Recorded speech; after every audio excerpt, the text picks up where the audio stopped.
Namaste and welcome back to Temples, Books and Science. I am Archana Raghuram. In the last episode, we completed the description of the war between Lalita Devi and Bandasura. It began with the manifestation of the goddess from Chidagni Kunda and ended with the defeat of Bandasura and the destruction of his city. We now transition to a new phase in understanding the goddess, moving from her gross form to her subtle essence. As I mentioned before, the goddess with a name and a form is called the Stula form or the gross form of the goddess. The Stula form of any deity is their visual representation, a form which is accessible to our senses and is easily recognizable. Why is this Stula Swaroopam necessary? In our initial stages of spiritual practice, our minds are often scattered and restless. The Stula Swaroopam provides a tangible point of focus, a way to anchor our attention and cultivate concentration. Through this external focus, we begin to purify our minds and prepare ourselves for the more subtle aspects of spiritual awakening. It is important to note that the Stula form is not a figment of imagination. Consider a visual representation of our solar system. The position of the planets, their orbits, their relationships are not arbitrary. They reflect a profound cosmic order. Likewise, the goddess's Stula Swaroopam, her gross form, is a carefully constructed visual representation of her divine principles. This form allows us to engage our senses, focus our minds, and begin to grasp the vastness of her being. It is a meticulously crafted representation of the divine principle, a form rich in symbolism. As we have seen in the previous names, each of them was filled with deep philosophical messages and spiritual significance. Therefore, this carefully constructed Stula form serves as an effective tool for understanding the goddess. The next stage in understanding the goddess is the Sukshma form. The Sukshma form or the subtle form is the mantra form of the goddess, her subtle, essential form. Let me explain this with an analogy. Think about a human being. His gross form is his physical body. This form is recognizable easily, even in a simple image of a person. This is a cursory level of knowing a person. To truly know a person, to connect with their essence, you must delve deeper. You must understand their thoughts, their feelings, their personality, their values, their motivations. This is their subtle form, their inner landscape, which can only be known to those who invest time and effort in understanding them.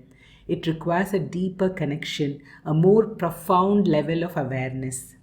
This is analogous to the mantra form of the goddess, her Sukshma Swaroopam. Mantras are not merely sounds, they are the subtle form of the goddess, offering a deeper connection to her divine essence.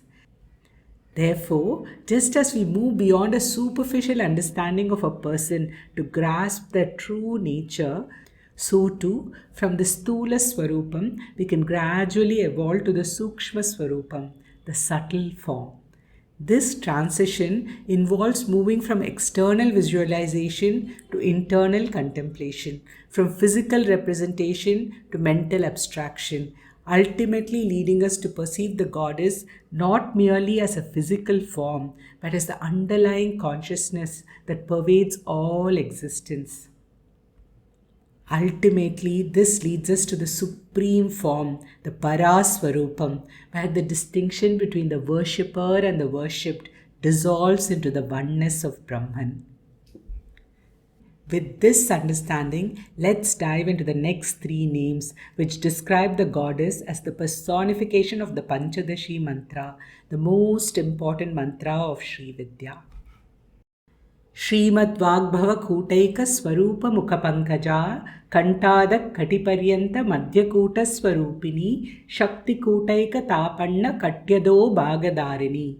The 85th name, Srimad Vagbhava Kuta swarupa mukha pankaja, means she whose lotus face is the very form of the auspicious Vagbhava Kuta, the first part of the Panchadashi mantra. The 86th name, Kantatha paryantha Madhya Kuta swaroopini, means she whose form is Madhya Kuta, extending from the throat down to the hips. Madhya Kuta is the middle part of the Panchadashi mantra. And the 87th name, Shakti Kutaika Tapanna Katyado Bhagadharini, means she whose form below the hips is the very personification of the Shakti Kuta, which is the last part of the Panchadashi mantra. These names introduce us to the concept of the goddess's form as being intrinsically linked to her mantra. To truly grasp the significance of these names, we must understand the Panchadashi mantra and its 3 kutas or sections. The Panchadashi mantra, also called the Panchadashakshari mantra, is the most important and revered mantra in the Sri Vidya tradition. It's a powerful and complex mantra, a potent sound formula for invoking the Divine Mother, Lalita Tripura Sundari. The name Panchadashakshari itself refers to its structure.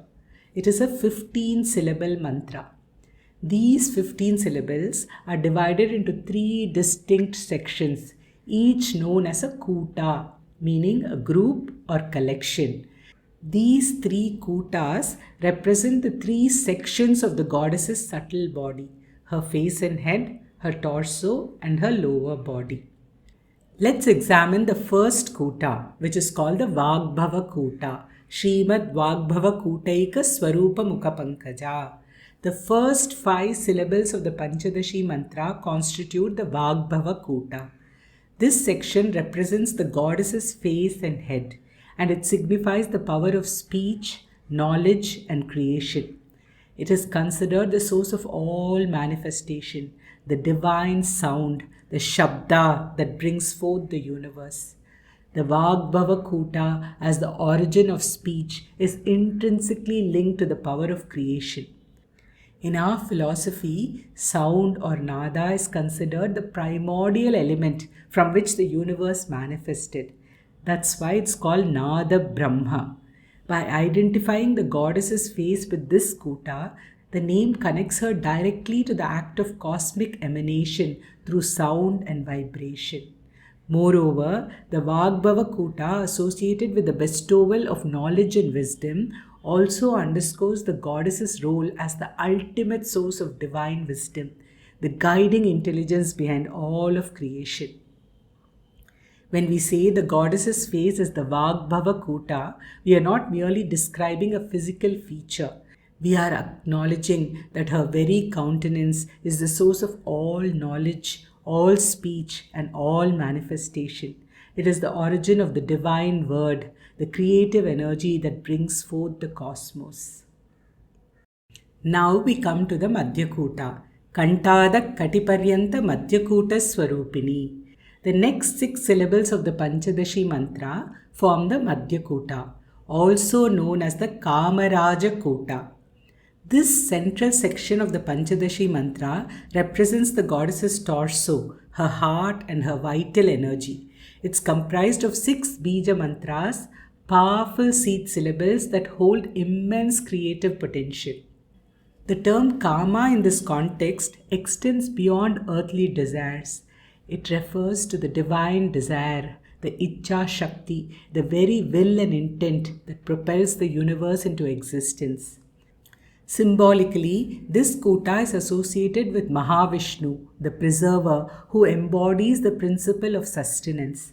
Therefore, the Madhya Kuta signifies the energy that maintains and preserves the creation, the life force that animates all beings, and the divine love and compassion that binds and connects the cosmos. Finally, we come to the Shakti Kuta. Shakti Kutaika Tapanna Katyadho Bhagadharini. The Shakti Kuta is the third and the final part of the 15-syllable Panchadashi mantra. It consists of 4 sacred syllables or bijas. This section represents the goddess's lower body, her hips, legs, and feet. It signifies the power, action, and the energy of dissolution. It is the force that brings about transformation and the eventual return to the source. It is the dynamic energy that propels the universe towards its ultimate goal. It is named Shakti Kuta because it embodies the power or Shakti that energizes the other two Kutas, the Vagbhava and Madhya Kutas, enabling them to function. It is also referred to as Kriya Shakti, the power of action. Also, the portion of the body below the hips is the seat of Mooladhara Chakra, the root chakra where the Kundalini Shakti is said to reside. The Shakti Kuta's association with this region underscores its fundamental role in the awakening and ascent of this spiritual energy. Taken together, these three kutas form the complete subtle body of the goddess, her mantra swaroopam. They represent the dynamic interplay of creation, preservation, and dissolution that characterizes the universe. These three kutas also represent the Trivarga, Dharma, righteous conduct, Artha-kama, wealth and desire, and Moksha, liberation, which are said to reside within Devi's mantra shariram, her mantra form. Lalita Tripura Sundari embodies all forms of energy, and that is why she is known as Adi Shakti, the primordial power. These names underscore the profound principle that the goddess's physical form is inseparable from and an expression of her mantric essence. Just as the first three names of the Lalita Sahasranamam, Shri Mata, Shri Maharagni, and Srimad Simhasaneshwari, indicated that she is the creator, sustainer, and destroyer of the universe, Shrishti Sthiti Laya Karani. Her mantra Swaroopam too begins by implying this truth. This intricate relationship between mantra and form underscores the unified nature of the divine, where sound, energy, and form are ultimately inseparable. This understanding is crucial for our spiritual practice. By meditating on the Panchadashi mantra and its three kutas, we align ourselves with the subtle energies of the goddess, purifying our mind and opening ourselves to the experience of her divine presence. Through this process, we move beyond the limitation of the gross form and begin to perceive the goddess as the underlying consciousness that pervades all existence. Here, I want to make another important point. The Panchadashi mantra, the source of these three kutas, is not a mantra that is freely given. In the Sri Vidya tradition, it is a sacred and highly guarded mantra. A guru, after careful evaluation, determines whether a disciple is ready to receive it. Only then and under strict guidance will the mantra be taught. This is because this mantra is a very potent power. It requires a great deal of accompanying discipline to be able to receive and practice it effectively. If mantras are not chanted properly and without the necessary discipline, they can potentially lead to harm. Therefore, traditionally, mantras are not taught to everyone without proper guidance and preparation. However, here is the beauty of Lalita Sahasranamam. It does something amazing. It has incorporated the syllables of the Panchadashi mantra in the names of the goddess in a systematic manner. If you recall the names describing the goddess's form, I mentioned this. The names that describe her face contain the Vagbhava Kuta, those that describe her torso contain the Madhya Kuta, and those that describe the lower part of her body contain the Shakti Kuta. By chanting these names, we essentially gain the benefit of chanting the Panchadashi mantra, but in a safe and accessible way. So, when we chant the Lalita Sahasranamam, we tap into the power of the Sri Vidya mantra without the potential risks. That is why Lalita Sahasranamam is so powerful. It makes the power of the most potent mantra accessible to all of us. Now we move to the 88th name, Moola Mantratmika, which translates to she whose form is the Moola Mantra, or she whose essence is the Moola Mantra.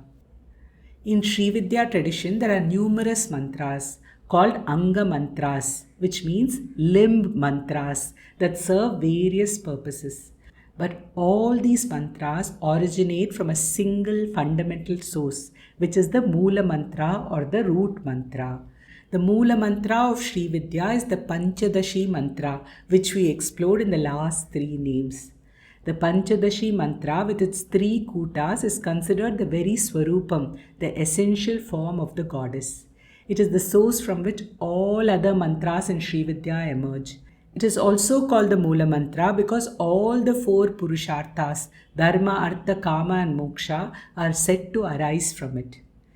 But the term Moola mantra also has a larger significance in the context of the Vedas. In the Vedas, Om is considered the Moola mantra, the primal sound vibration from which all other sounds and all of creation emanate. So, Moola Mantratmika also implies that the goddess is Pranava Swaroopam, the embodiment of Om. More importantly, in the context of Sri Vidya, there is an even more nuanced understanding. Within the Panchadashi mantra, there is a specific syllable, a bijam, called the Kamakala bijam. This bijakshara is considered the root syllable, the source from which the entire Panchadashi mantra itself emerges. It is the subtlest essence of the goddess, the source of her energy and power. Therefore, Moola Mantratmika also means she who is the soul of the Moola Mantra, which is the Kamakala Bijam. As Kamakala, she is the root of Panchadashi, the source from which the entire mantra emanates. We learned that the Panchadashi mantra is the source of all mantras in Sri Vidya, and through this name we discover that the Kamakala Bijam is the source of Panchadashi. So the hymn takes us deeper and deeper into her subtle form. You know, there is a beautiful tradition in South Indian weddings that perfectly illustrates this idea of gradual revelation. During the ceremony, the priest takes the couple outdoors and shows them the night sky. The goal is to spot the stars Arundhati and Vashishta, considered the ideal couple, so inseparable that they became stars. But Arundhati is a very faint star, not easy to see at first glance. So the priest doesn't point directly at it. Instead, he first points to the Saptarishi, the Big Dipper, a very bright and prominent constellation. Then he guides their gaze to the brighter star of the constellation, Vashishta, which is relatively easier to spot. Finally, only after these steps, when their eyes have adjusted and they have clear reference point, does he ask them to look for Arundhati. This method of instruction, this gradual unveiling, is called Arundhati Nyaya in Sanskrit. It's a way of leading someone from the gross, easily perceived, to the subtle and difficult to grasp, step by step. And if you think about it, the Lalita Sahasranamam follows a similar progression. It starts with the gross form of the goddess, the Sthula Swaroopam, the form we can easily visualize and relate to. Then it gradually moves to the mantra form, the Sukshma Swaroopam, which is more subtle and requires deeper understanding. And ultimately, it aims to lead us to the Paraswarupam, the supreme formless reality. This name, Moola Mantratmika, thus unveils the profound truth that the goddess is not only the source of all mantras, but also their very essence, their ultimate origin and power. She is the primordial sound vibration, the divine energy that gives rise to all creation. Now we come to the 89th name. The 89th name in the Lalita Sahasranamam, Moola Kuta Traya Kalebara, means she whose body is the three Moola Kutas. Moola Kuta Traya refers to the three primary kutas that constitute the Panchadashi mantra. This name, Moola Kuta Traya Kalebara, tells us that the Divine Mother's entire being, her very body, is essentially the Panchadashi mantra, specifically its three kutas.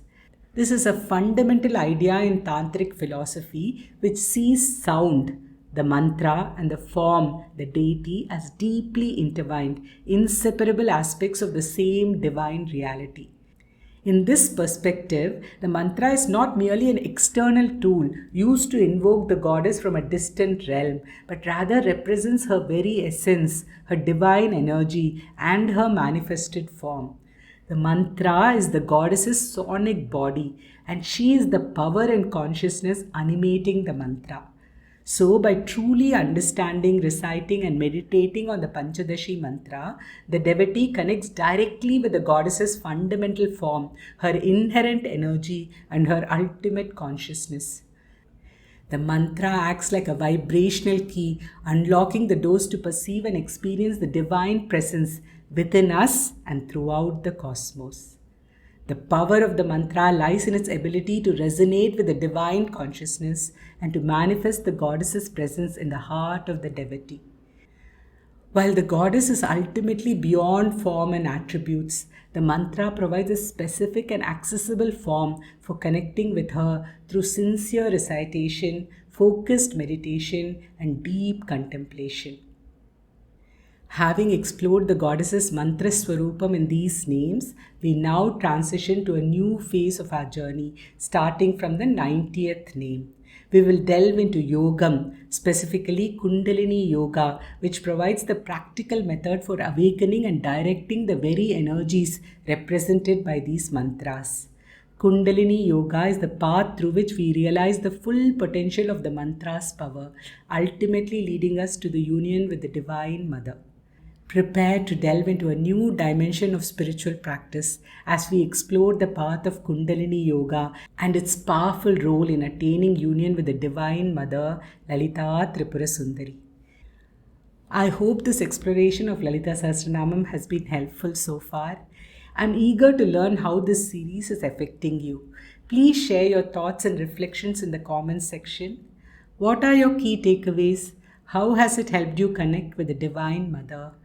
Your feedback is important and I look forward to reading your comments.